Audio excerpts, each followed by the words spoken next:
Olá, paz e bem, estamos aqui em mais um podcast, né? Eu e a Clara apresentando com a presença especial do Juninho. Juninho, seja bem-vindo ao Marabá, seja bem-vindo ao Cristo Alegria. A nossa esperança é que você goste muito da cidade e também do nosso evento, não é mesmo, É Clara? verdade. A gente está muito feliz por te receber, né? A Marabá se alegra muito porque é uma pessoa que aqui tem uma repercussão muito grande, que nós gostamos muito e nós jovens gostamos muito também. É, mas eu pesquisando sobre o senhor, pesquisando sobre sua vida, eu vi que você faz parte de uma comunidade chamada Kenos, né? Isso. Aí eu queria que o senhor me contasse como foi o discernimento vocacional para entrar nela, me contasse sobre o carisma dela, porque muitas pessoas não sabem, né? A Kenosis, ela nasceu antes de ser comunidade, ela nasceu como um grupo de pessoas que queriam literalmente buscar a santidade. E aí a gente fazia encontros com algumas pessoas lendo escritos de santos, e tinha como líder o que hoje é o nosso fundador, né, o Rogério e a Edna, que Deus deu para eles essa missão de direção. E nós começamos a conviver toda semana, e aí aos poucos fomos discernindo que isso iria se tornar uma comunidade. Então o discernimento foi, como eu estava no início, então não precisei discernir o carisma, eu já estava. Já tava ali. Porém, a minha, a minha, a minha resistência era com a vida em comunidade. Eu amava o carisma, eu amava a questão, tudo que era meditado, espiritualmente eu crescia muito. Porém, eu tinha um certo receio de falar assim, eu não quero viver em comunidade. Assim, eu tinha um preconceito, eu tinha uma outra ideia do que era viver em comunidade, antes de viver, né?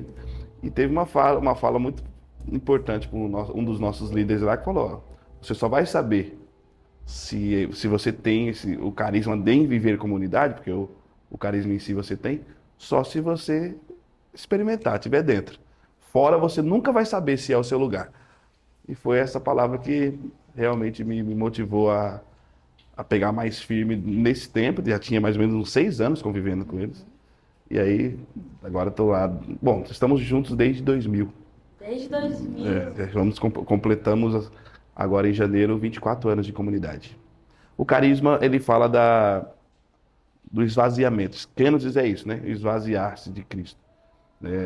Em Filipenses capítulo 2, sendo ele de condição divina, não se prevaleceu de sua igualdade com Deus, mas aniquilou-se a si mesmo, né? Então, esse esvaziamento de Cristo, que é nosso carisma, esvaziar-se de si mesmo e viver a plenitude da vontade de Deus. Então seria um doar-se, né? Também doar ao outro. Também, nós temos essa frase também de Paulo, né? Ser tudo para todos. Então, é E uma aí, entrega, uma doação sempre. e aí, o senhor disse que antes já estava na caminhada com o grupo. E como foi para entrar a sua vida cristã? Foi muito de berço, né? Meus pais católicos desde sempre. A gente foi. Quando eu nasci, meus pais. Foi justamente na época que meus pais se ingressaram também na renovação carismática. Então, eu não sei nem o que é não ser cristão, não sei o que é não ser carismático a vida toda, a vida inteira dentro da igreja. Não foi nem difícil. Lógico que depois ali eu tive minha primeira experiência mesmo da presença de Jesus ali, do amor de Jesus aos 11 anos de idade. Realmente eu precisei viver essa experiência, mas eu já estava dentro, né? Era difícil não viver uma outra coisa. Então só foi uma continuidade e Aprofundamento. um aprofundamento, né? Mas tudo isso graças aos meus pais. Eu devo tudo a eles, né? Meu pai e minha mãe, Francisco e Dona Teresa. Devo tudo. Até a questão da música, meu pai que me ensinou, meu pai que me colocou isso em mim, meus irmãos. Então, Então já vem assim de uma família que gosta também de música, né? certeza, com certeza. Que bom. Meu pai, ele era cantor sertanejo antes de conhecer a Jesus. E ele estava, na época, nos anos 70, ali, ele estava numa crescente, né?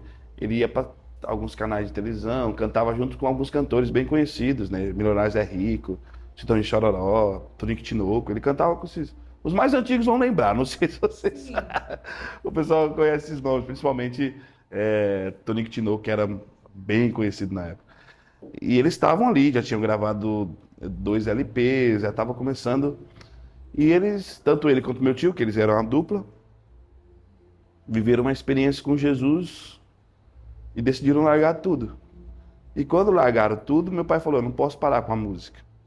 Né? E foi quando meu pai decidiu ensinar os jovens lá da comunidade, da paróquia, a música e tal, e montaram a banda. Foi aí que nasceu a Banda Arcanjos. Já veio do seu pai. Meu pai que fundou a Banda Arcanjos. E aí ele criou a banda em 87. Eu fui entrar só depois, que era outros jovens, tá, outra turma lá. E aí, quando a banda estava completando mais ou menos uns 8 anos, que eu fui chamado para entrar, mas para tocar violão. Eu não me considerava um cantor, Era só tocar o violão. só. Juninho, assim, você é uma grande inspiração para tantos jovens, né? Não só para jovens, mas para todos. Mas é uma grande inspiração mesmo. E como é que nasce, assim, e um grande compositor também, né? Como que nasce, assim, esse desejo de compor? Tem algum momento específico que você gosta de compor ou não? Ou é por fases da vida? Para mim, a composição, ela é 100% inspiração. Assim, ela é inspiração, estudo e depois inspiração de novo. Vocês vão entender o movimento. Primeiro, assim, Deus inspira em mim um tema, um assunto. Vamos dizer, eu tô num momento de oração ou numa missa. A própria música O Convívio dos Eleitos, vou dar um exemplo que vocês vão entender. Estávamos numa oração e o irmão da comunidade começou a ministrar essa frase. Como a gente repete na missa, concedei-nos o convívio, isso na oração. E a gente rezou em cima da frase. E aquilo ficou no meu coração. Uma semana depois a gente foi fazer um show da banda e eu estava cantando a música Quando Eu Te Encontrar, que fala muito do céu também. E no meio da ministração eu lembrei da frase da oração. Falei, gente, vamos clamar como a gente fala na missa. E lá no show foi um fervor tal, e com a frase. E depois daquilo que eu desci do palco, falei, gente, que frase boa, né? Que a gente repete na missa, mas até então repetia, né? Tiraram do missal. Aí, agora, ficou aquilo no coração de um jeito e eu fui atrás, assim, de estudar, ler e esperar agora uma nova inspiração musical, um momento de sentar e compor. Quando de repente essa inspiração chega, na hora eu sinto, poxa, preciso pegar um violão, um teclado. Aí eu peguei o violão, na época foi no piano, e a música nasceu, mas depois de um tempo, entende? Primeiro vem um tema, aí eu fico mastigando, estudando, e aí eu fico esperando um momento de inspiração musical mesmo, de sentar e compor. Aqui nos nossos grupos de jovens, é bem comum a gente cantar Teus Planos. E aqui também no nosso podcast, a gente sempre faz um bate-volta no final. E aí, ao perguntar também pro padre, que é o Padre Pedro, as músicas a gente falou assim, qual música? Uma música que ele fez, ele também realizou Teus Planos. Como que foi? Conta pra gente como que foi o surgimento da música Teus Planos. Vocês estão com tempo? Sim, Com o tempo. Teus Planos foi assim, eu era coordenador do Ministério de Música e Arte da Renovação a nível estadual, lá em São Paulo. E eu estava no encerramento da minha coordenação e eu tinha um congresso justamente no final da minha coordenação. E eu lembro que eu tinha que preparar esse congresso para músicos e eu reuni o meu núcleo e falei, gente, vamos para tal cidade, vamos rezar para a gente preparar o retiro, o congresso. E quando eu cheguei no congresso, a primeira coisa que eu falei assim, gente, eu estou vazio, eu não tenho nada preparado, não tenho ideia de como vai ser esse congresso. Foi assim que eu comecei a oração. Tem ideia. Eu era coordenador, eu tinha que pelo menos levar um norte, né? Mas não tinha. E começamos, aí fizemos o sinal da cruz, o Ângelus, e no Ângelus Deus me mostrou, me fez lembrar, né?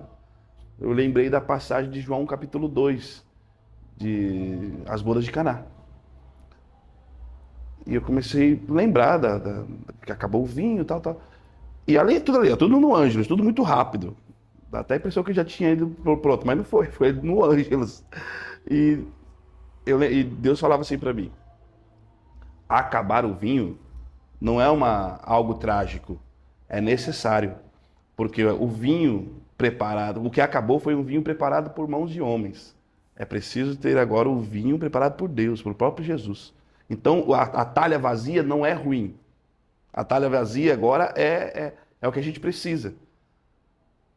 Aí eu lembrei, poxa, eu cheguei aqui e falei que eu estava vazio. Então, estar vazio não é ruim agora. E tudo isso ligou ao meu carisma, tudo, né? Aí eu falei isso com os irmãos, eu falei, gente, foi agora. Aí começamos a rezar. O irmão começou a cantar a música. Guia-me, leva-me, conduza-me. E começamos a cantar tal, e lendo a passagem. E a frase de Nossa Senhora. Ficou marcado nessa oração. Fazei o que ele vos disser. Fazei o que ele vos disser. E no meio da oração teve uma visualização do rapaz, que lá na frente vocês vão entender. Ele falou assim, eu estou vendo aquela corrida para a Olimpíada, que os cegos correm, mas eles correm com um guia. Então eles são cegos, mas eles só podem correr segurando na mão do guia. E aí meditamos em cima disso.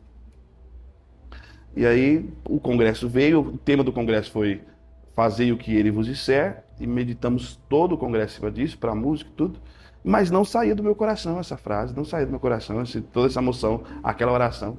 E Foi um congresso para músicos? Para músicos. Aí depois, depois do final do ano, o congresso foi em outubro de 2012. Ali, antes de acabar o ano, eu pensando tudo, e eu tinha uma frase na minha cabeça, que um dia eu queria colocar numa música. Essa frase surgiu assim, do nada. Que era a frase, o meu próximo minuto é teu. Eu não sei porque essa frase surgiu em mim, eu falei, um dia eu coloco essa frase numa música. E aí quando eu estava... foi aquilo que eu falei, né? Eu senti que tinha que compor alguma coisa, e com aquela frase do congresso no coração, eu falei, eu preciso responder a Nossa Senhora. Se ela diz, fazei o que ele vos disser. E aí foi quando eu sentei num piano. Aí a música é vocês ouvindo, toda vez que vocês ouvirem essa música, vocês precisam ter antes essa frase de Nossa Senhora. Fazei o que ele vos disser. Aí eu canto, eu me abro ao teu querer. Fazei o que ele vos disser. Eu me rendo à tua voz. Sabe, tudo é uma resposta a essa frase de Maria. Eu costumo dizer que essa música é mariana, porque essa frase é ela que norteia tudo. E aí no refrão, quando eu coloco lá, depois do meu próximo minuto, eu coloco, dou minha mão para ti, fecho os olhos e confio em ti. Lembrando da corrida do cego lá. Entende? Eu dou minha mão para ti como Deus sendo meu guia, eu fecho os olhos como um cego, uma confiança cega, e eu confio em ti. Então, ela mais ou menos desenhada assim. Mesmo sem instrumento aqui, você pode cantar um pedacinho da música pra gente? Posso. Não aqueci ainda, mas por favor, se tiver alguma falha, vocês perdoam. Tá bem. Os meus passos são teus, o meu próximo minuto é teu. Se não for assim, não me deixe ir. Dou minha mão para ti. Fecho os olhos e confio em ti. Leva-me, Senhor. Isso porque nem aqueceu. Eu queria também lhe perguntar, porque, querendo ou não, é um missionário e o senhor, pela graça de Deus, por espalhar a palavra de Deus, evangelizar através da música, é muito conhecido hoje em dia. Mas eu vejo de uma forma tão humilde e eu queria saber o que lhe faz manter o pé no chão. Porque hoje em dia tantos missionários católicos acabam se deixando levar pelo reconhecimento, por uma viralização na internet. O que lhe faz manter o pé no chão em relação a isso?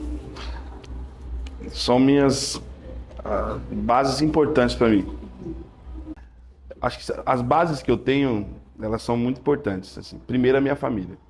Minha mãe, ela acompanhou, lógico, todos os nossos trabalhos, caminho missionário. E vocês imaginam, todo adolescente, jovem, já tocando, já saindo, viajando para cima e para baixo.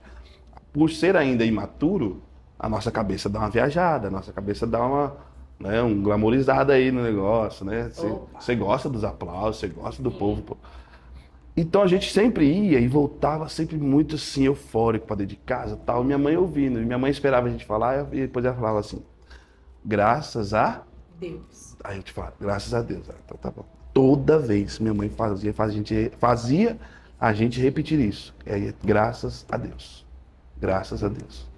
E aí a comunidade Kennedy também, ela tem uma espiritualidade da cruz e nos faz sempre olhar para para Jesus crucificado e também buscar a questão da humildade, porque Jesus, nesse nosso carisma, ele humilhou-se a si mesmo. Então a gente toca muito na questão da humildade, muito, então para a gente vencer nossas vaidades. E também uma das frases da música Teus Planos é sem ti nada posso fazer, não é assim? Porque Jesus falou, sem mim nada podeis fazer. Quando isso caiu no meu coração, eu não posso fazer nada sem Deus. Então, tudo que acontece na minha vida ministerial, missionária, foi porque Deus quis, Deus fez. Sem Ele eu não posso nada. E aí um segredo, um conselho para quem se envaidece, é você sempre lembrar dos seus pecados. Lembrar da capacidade que você tem de ofender a Deus. Né? Então, quando você lembra disso, fala, cara, só Deus. Porque por mim mesmo, não é? Toda vez, né? Então, são esses caminhos que a gente faz para poder colocar os pés no chão. Ontem mesmo, até dar um testemunho, estava cantando a música lá no último show que eu estava fazendo. E realmente a música Teus Planos é a música que E tava um fervor a música. Pensa. Na hora eu olhei aquilo e bem no mesmo momento eu falei, Jesus, a ti toda a honra, toda a glória. No meu coração, parei assim, o povo cantando, eu parei e falei, a ti toda a honra, toda a glória. Isso não é para mim. Isso não é meu. Isso é do Senhor. É assim, é um exercício de luta contra a vaidade. Porque senão você quer pegar esses aplausos, a honra, tudo para você.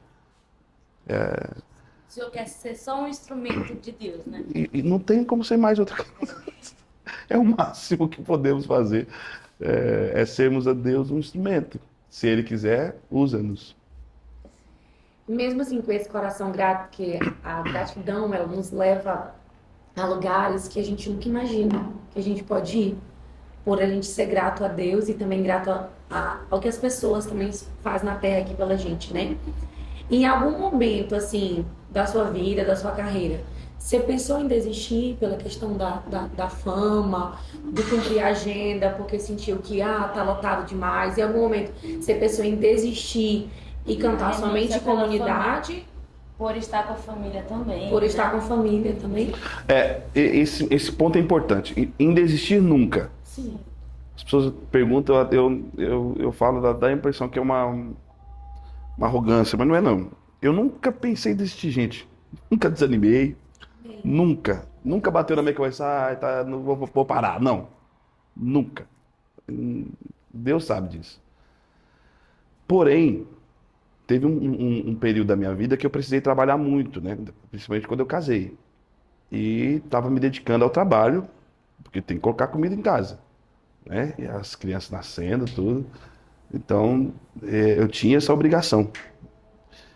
E por um tempo eu tive que diminuir bastante a questão de agenda, por me dedicar ao trabalho e à minha família. Principalmente recém-casado, exige muito a presença em casa, né? Quem é casado sabe que quando você, principalmente o início do casamento, é onde se enraiza muita coisa, se estrutura muita coisa, você precisa conhecer tudo ali, é uma novidade para os dois. Então a presença, ela é fundamental. E foi justamente enquanto eu estava trabalhando bastante, então eu não podia, além do trabalho, viajar muito, né? Porque assim eu ficaria muito ausente. Então, agora, nesses últimos anos, do ano passado com esse agora, que eu precisei decidir, foi uma decisão minha, de me dedicar ao ministério e aí não tem outro tipo de trabalho. E agora trocou, né? Agora dia de semana eu fico a maioria dos dias em casa e saio aos fins de semana, mas eu não posso deixar de estar presente em casa. Porém, agora eu estou conseguindo sair mais. Graças a isso eu estou aqui. Pelo fato de estar conseguindo sair mais e também começar a viver também do ministério. Eu não vivia do ministério, agora eu vivo do ministério. Então tudo isso foi um processo também de maturidade. Porque você vai amadurecendo as ideias, um pouco as coisas. E Deus vai nos conduzindo, você vai vendo que é a vontade de Deus. Eu sempre converso com o meu diretor espiritual. O que você acha? Me ajuda a discernir e tal. Para não tomar decisão sozinho. Essas coisas são muito caras para nós, né? Família, principalmente, então são coisas importantes para tomar decisão. É um bem preciosíssimo, né? Demais, demais, demais. Aqui no Cristo Alegria a gente não tem assim uma faixa etária para o evento, né? Aqui é para criança, aqui é para jovem, para família, para idosos, para todos. Se você pudesse deixar uma mensagem, né? Uma mensagem que brota hoje dentro do teu coração sobre o tempo que nós estamos vivendo, sobre ser um cristão católico, que você gostaria de falar? Olha, tem algo que eu trago sempre no meu coração e é refletido nas minhas músicas. Algo que é uma frase de um santo, Santo Afonso de Ligório. Ele diz assim: toda a santidade, toda a perfeição de uma pessoa consiste em amar Jesus. Toda a santidade, toda a perfeição de uma pessoa consiste em amar Jesus, nosso maior bem e tal. E eu sempre digo isso. A santidade, ela é necessária, é urgente nos tempos de hoje, num mundo tão destruído que a gente está vivendo. Quanto mais aparecer pessoas que amem a Jesus acima de todas as coisas, será um testemunho que vai chocar o mundo. Chocar o mundo. E o mundo está precisando disso. É quando você tira os olhos desse mundo, tira os olhos das coisas dessa terra, para olhar somente para Jesus. Mas isso se dá no relacionamento, né? Não se ama aquilo que você não conhece. Então é uma espécie de esforço. É a ascese, né? Que é o esforço da busca. Então você vai, a vida de oração, é desejar amar Jesus. Tem uma música do Frei Gilson que canta, que é assim: quanto mais te busco, meu Deus, mais te quero. Quanto mais te conheço, meu Deus, mais te amo, te amo. Então a necessidade de estar perto, buscar, conhecer a Deus e amá-lo. E aí você, porque você ama, você consegue deixar tudo mais. Por amor a Jesus, você consegue renunciar a todas as coisas. Por amor a Jesus, você tira o olhar das outras coisas. Perde-se o sabor das coisas desse mundo por amor a Jesus. O que eu digo para todas as pessoas que estão assistindo, que vão acompanhar, busquem de verdade uma vida íntima com Jesus. O mundo precisa conhecer o amor que você tem por Jesus. Porque é isso que transforma o mundo, é a santidade. É a santidade do homem que vai transformar o mundo. É a santidade do homem que vai trazer às pessoas esperança, no qual é o tema de vocês do ano que vem. A esperança está justamente quando se tem um olhar para a eternidade. E só os santos conseguem chegar à eternidade, junto com Deus. Enfim, falaria mais uma meia hora. Então, para finalizar, a gente vai fazer uma brincadeira com o senhor. Bora lá. De volta. Eita, Jesus. Eu não penso rápido, aí eu quero ver se eu penso. Que eu não penso. Eu vou perguntar e o senhor vai falar Responder uma palavra. Com a primeira coisa que vier na sua mente. Uma palavra somente. A primeira coisa que vier na sua mente. Combinado. Certo? Missão é Vida de santidade. Eu preciso ser santo. sacrifício. Sacrifício. É por amor a Jesus, eu me dou. Por amor a Jesus. É amor. Sacrifício é amor. Uma música. Fica, Senhor, comigo. Um livro. Prática de amor a Jesus Cristo, Santo Afonso de Ligório. Um lugar, Minha casa. uma memória. O meu início de música com a minha família, com meu pai, é uma coisa muito boa. Mas também o nascimento das minhas filhas, o meu casamento. Eucaristia É essencial, é tudo na nossa vida. É o centro da igreja. E para finalizar, compor é Poxa vida, uma das maiores alegrias que Deus me deu é compor. Mais do que cantar, mais do que tocar, compor para mim é uma graça que eu não me sinto nem digno. Olha, eu gosto muito de compor. Amém. E a gente... Juninho, quer falar mais uma coisa? A gente só queria dizer que a gente também agradece a Deus por dar o dom de tocar tantas vidas, tantas almas, por conta das suas letras, né?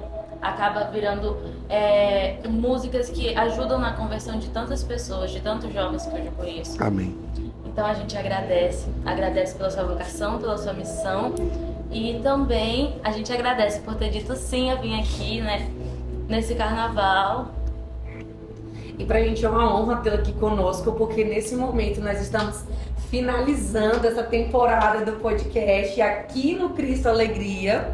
É uma honra finalizar com você, né? Uma pessoa tão humilde, tão prestativa, que nos passa, assim, uma segurança e realmente trazer o Evangelho de uma forma suave. Que Deus faça resplandecer sobre ti tudo aquilo que Ele Amém. tem de maravilhoso ainda mais na sua vida e no seu ministério. Amém. Sigam firme. É um trabalho muito bonito.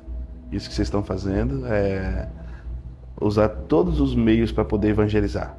Não se cansem disso. Nunca parem. Não fiquem cansados com isso. Porque a evangelização é necessária, sim. Louvado seja Deus. E mais uma vez, muito obrigado. Também ao Vinícius pelo convite. A toda a acolhida que vocês estão fazendo a mim. Eu estou muito feliz de estar aqui com vocês. Muito obrigada, Juninho. Obrigada a vocês por terem acompanhado a gente no podcast, no Cristo Alegria TV. E a gente se vê no CA 2025. Isso mesmo, e se você não está inscrito ainda no canal, se inscreve no canal Cristo Alegria TV, ativa as notificações que ainda temos muito a evangelizar.